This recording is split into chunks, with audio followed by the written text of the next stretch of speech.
જય હિન્દ દર્શક મિત્રો, આપ જોઈ રહ્યા છો તીર સમાચાર.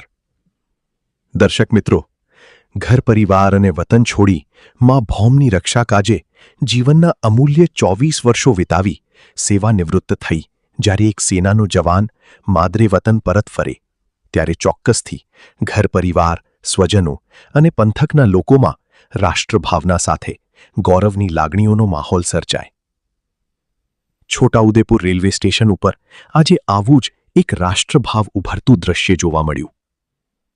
છોટાઉદેપુર તાલુકાના જામલા ગામના આદિવાસી જવાન રાઠવા વસંતભાઈ રવજીભાઈ કે જેમણે ભારતીય સેનામાં સતત 24 વર્ષ સુધી નિષ્ઠાપૂર્વક સેવા બજાવી, દેશની સરહદોની સાથે અનેક પડકારોનો સામનો કરવાની સાથે વિવિધ રાજ્યોમાં દેશ અને દેશવાસીઓની સુરક્ષાને કાયમ રાખી અને હવે જ્યારે તેઓ સેવા નિવૃત્ત થયા ત્યારે આજે તેઓ રેલવેમાં તેમના માદરે વતન પરત ફર્યા. ત્યારે તેમના સ્વાગત સન્માનમાં રેલવે સ્ટેશનનો નજારો જ કંઈક અલગ જોવા મળ્યો. ઢોલ નગારાના નાદ સાથે ભારત માતા કી જય, જય હિન્દના નારાઓ ગુંજી રહ્યા હતા અને સેવા નિવૃત્ત જવાનના સગા સંબંધીઓ, મિત્રો, ગ્રામજનો અને સ્થાનીય આગેવાનોની ભીડ એકત્રિત થઈ હતી અને સેવા નિવૃત્ત જવાન વસંતભાઈ રાઠવા જ્યારે રેલવે સ્ટેશને પહોંચ્યા ત્યારે વીર જવાનનું ઉપસ્થિત સૌ કોઈએ ફૂલહાર અને પુષ્પગુચ્છથી સ્વાગત સન્માન કર્યું હતું.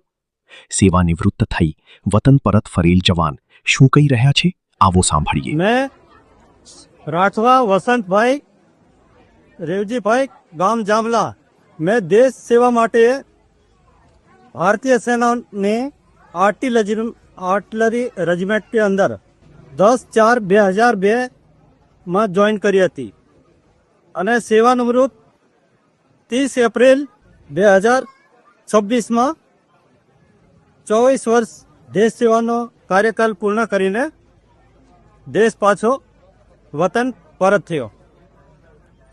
24 વર્ષ દેશ સેવા દરમિયાન દેશના વિવિધ રાજ્યોની અંદર રાજ્યોની વિવિધ પરિસ્થિતિની અંદર દેશ સેવા કરી છે.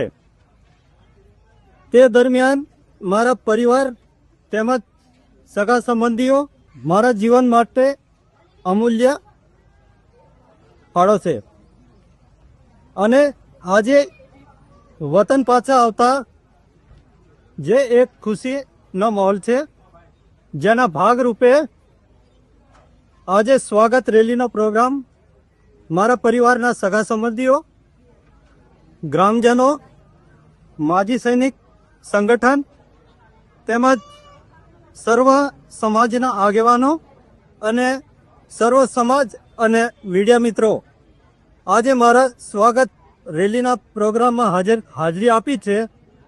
તે બદલ સર્વનો મારા દિલથી આભાર માનું છું.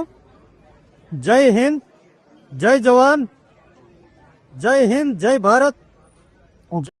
છોટાઉદેપુર સહિત રાજ્ય, દેશ અને દુનિયાના સમાચાર જોવા માટે સબસ્ક્રાઇબ કરો તીર સમાચાર અને બેલ આઇકોન જરૂર દબાવો.